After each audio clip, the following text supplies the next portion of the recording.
Society with your host, David Malmo-Levine.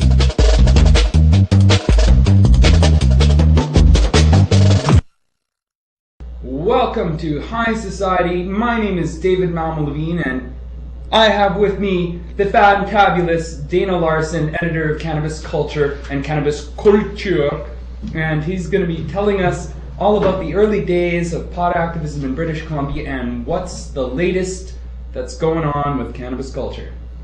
Well, it's good to be here, Dave. I've had a bit of a hiatus from Pot TV, and I'm getting emails from people who want to see more Weedy Wednesdays, psychedelic trips and whatnot, and they're coming one of these days, folks, but for now I thought I'd just drop in on High Society at the request of David here and talk about what's old and what's new in the world of the marijuana movement in BC and elsewhere. So, right on. Well, you've been at this for a while. You were doing drug peace activism in your university days. I guess that's the beginning, right? I was going through some boxes of stuff at my house recently. I found this essay I wrote for my social studies class in grade 10, which was before I'd even smoked pot. I necessarily even thought pot was a good thing, and we had to pick 3 world resources and write about how they were transferred and their economic value, and I picked opium, coca, and marijuana.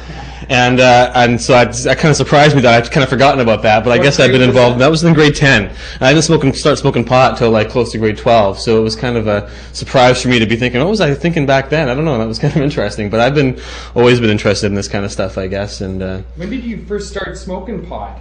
That was between grade 11 and grade 12, and I took a couple of times of trying it before I actually got high, but as soon as I did, I knew this was something I liked. I tried cigarettes and alcohol and other things, and I enjoy alcohol once in a while, but pot's the only drug of the many I've tried that I really thought was something special and something I wanted to do fairly often. Well, what was it? Your research that got you interested in smoking it? What was your first time? Like, who introduced you? The friends that I played Dungeons and Dragons with.